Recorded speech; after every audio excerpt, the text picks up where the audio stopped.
Perkenalkan, nama saya Ainiyah Jamaliyah dengan NIM 049. Di sini saya sebagai kameramen dan editor. Perkenalkan, nama saya Fenty Nitasari sebagai konselor dengan NIM 029. Perkenalkan, nama saya Al-Hikmah Imro'atul Latifah, NIM 005. Saya sebagai konseli pada video kali ini. Kami ucapkan terima kasih dan selamat menonton. Wassalamualaikum warahmatullahi wabarakatuh.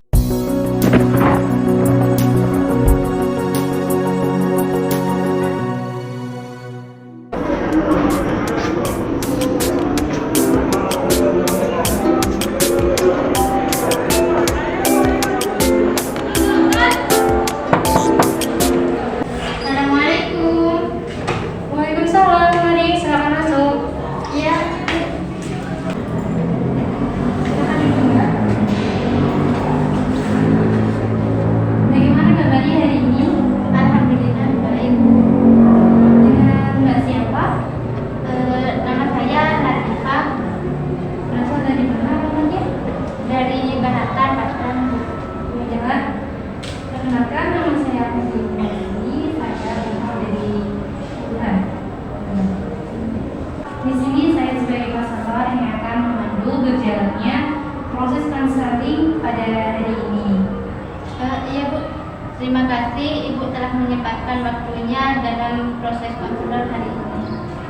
Iya, nampaknya kamu ada keperluan dengan Ibu. Iya Bu, di sini saya ingin berkonseling kepada Ibu. Sebelumnya sudah pernah melakukan konseling? Sebelumnya sih belum pernah Bu, baru pertama kali ini saya melakukan konseling. Baiklah, sebelumnya akan Ibu jelaskan terlebih dahulu terkait dengan konseling. Jadi konseling itu adalah bantuan profesional yang diberikan oleh konselor terhadap konseli, yaitu Mbak Latifah, agar Mbak Latifah bisa memecahkan sebuah masalah atau problem yang sedang dihadapi. Dan dalam konseling ini banyak sekali asas-asasnya. Yang pertama itu ada kerahasiaan, kesukarelaan, kemudian ada keahlian, kegiatan, kemandirian, dan masih banyak lagi asas yang lain. Dan asas kerahasiaan ini akan menjamin semua data-data atau informasi yang terkait dengan masalah Mbak Latifah. Bagaimana? Sudah paham? Iya Bu, saya paham. Jadi pertemuan kita pada hari ini dibatasi dengan waktu kurang lebih 30-45 menit. Dengan keterbatasan waktu ini, maka kita harus mempergunakan waktu dengan semaksimal mungkin dan sebaik mungkin untuk memanfaatkannya.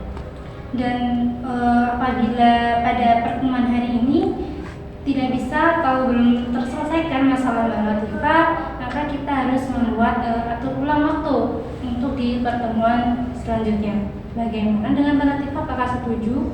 Ya Bu, saya setuju. Baik, coba bisa Mbak ceritakan kepada Ibu apa yang menjadi masalah atau yang mengganjal di hati Mbak pada kali ini. Jadi gini Bu, saya ya merasa takut gitu, merasa deg-degan kalau ada orang yang orang marah gitu. Misalkan ya ada teman saya gitu Bu, dimarahi sama guru, itu saya merasa takut gitu Bu, saya deg-degan gitu. Maksud Mbak bagaimana? Ya gini, saya gak bisa lihat orang marah gitu Bu. Saya kalau lihat orang marah, saya merasa takut gitu Bu, gemes terus saya gitu Bu. Coba bisa Mbak ceritakan pada saya bagaimana hal itu bisa terjadi? Sebelumnya sih Bu, saya dulu itu tidak apa-apa gitu, tidak merasa takut kalau ada orang marah gitu. Tapi semenjak tante saya itu ya kan sukses sekarang Bu, dia sudah merasa apa ya Bu, istilahnya itu merasa lebih memimpin keluarga saya gitu. Jadi sombong gitu tante saya gitu. Kan tante punya anak gitu, sepupu saya itu ya anak satu-satunya gitu.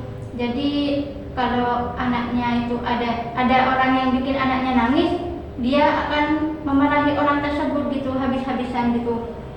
Dan yang sering jadi sasarannya itu saya sendiri, Bu. Dan dulu pernah gitu, Bu, saya bermain dengan sepupu saya itu ya anaknya tante.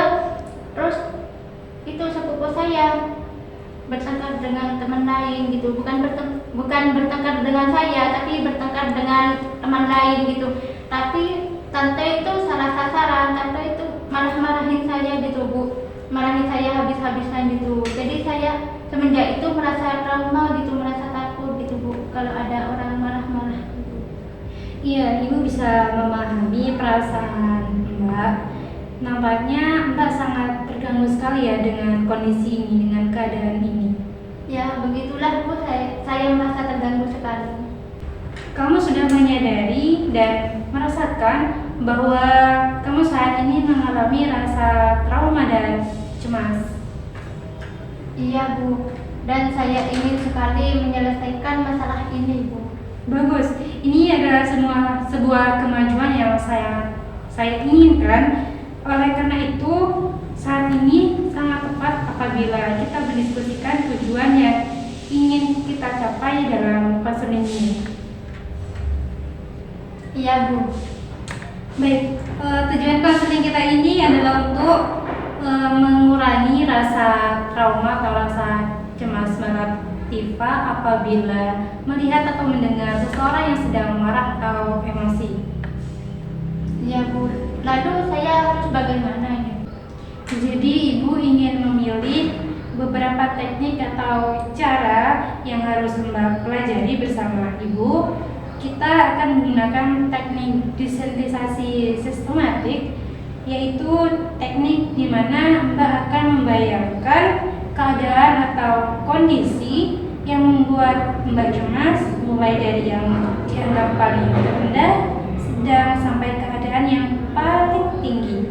Jadi kamu juga harus menyadari bahwa tidak ada kehidupan tanpa masalah, sehingga manusia juga harus berikhtiar dan mencari solusinya. Iya, Bu, saya setuju dan saya tertarik untuk mengikuti teknik yang telah Ibu katakan barusan. Baik, sekarang mari kita mulai. Pejamkan mata kamu dan tetap melakukan relaksasi. Sekarang saya akan menyebutkan keadaan atau situasi yang ringan, sedang hingga yang terberat. Jika kamu membayangkannya dan kamu merasa tidak sanggup atau tidak mampu, tidak kuat, bisa angkat tangan. Mengerti? Baik, Bu, saya mengerti. Oke, tetap relax.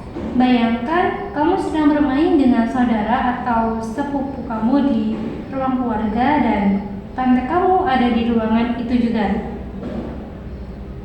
Kemudian sepupu kamu bertengkar dengan saudara yang lain dan menangis. Lalu tante menghampiri kalian. Sekarang tante Anda mulai berbicara dengan suara yang keras dan bayangkan raut wajahnya. Bu, ngeri, Bu, saya takut.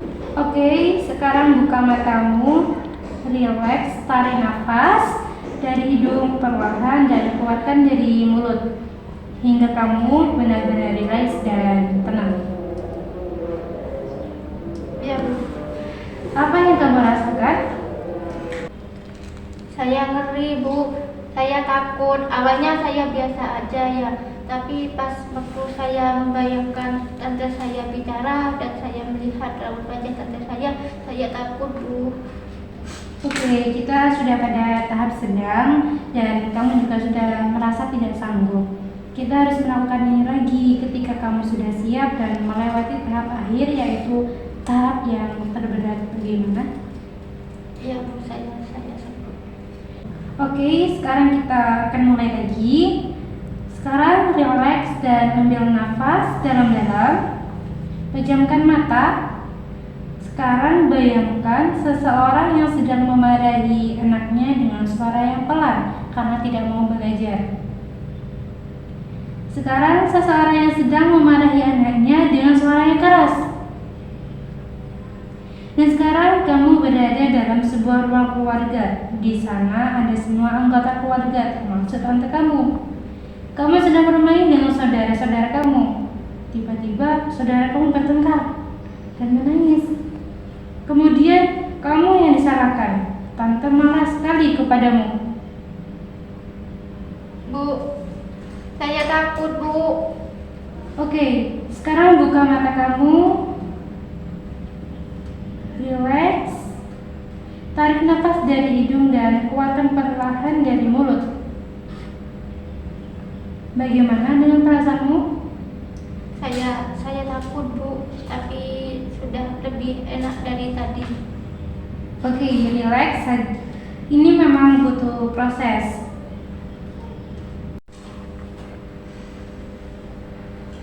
Ngeri, Bu, saya takut. Baik, kamu sudah berusaha.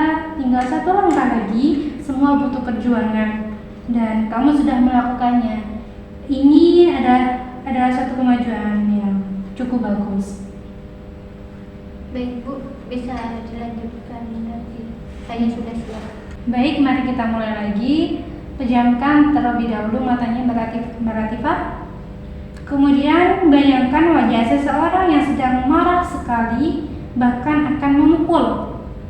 Bayangkan raut wajahnya, tatapan matanya, dan suaranya yang sangat keras. Sekarang buka mata Mbak Latifah. Relax, tarik nafas dari hidung dan keluarkan perlahan. Bagaimana? Saya sudah lebih enakan, Bu. Bagus, kamu sudah berhasil melewatinya. Selamat ya Mbak Latifah. Ya, Bu, terima kasih, Bu. Sama-sama, jadi kamu harus tetap semangat dan jangan cemas atau takut kalau melihat seseorang yang dimarahi atau jika tentunya Mbak Latifah sedang memarahimu. Ya, Bu, baik. Bagaimana? Apakah masih ada yang ingin Mbak Latifah bicarakan lagi dengan Ibu? Sepertinya sudah tidak ada, Bu. Baiklah, pertemuan pada hari ini bisa kita akhiri. Baik, Bu, kalau begitu saya mau permisi dulu. Terima kasih ya, Bu. Sama-sama, Mbak Latifah jangan sungkan apabila ada yang ingin dibicarakan dengan Ibu, bisa menemui Ibu lagi. Iya, Bu, baik. Assalamualaikum. Waalaikumsalam.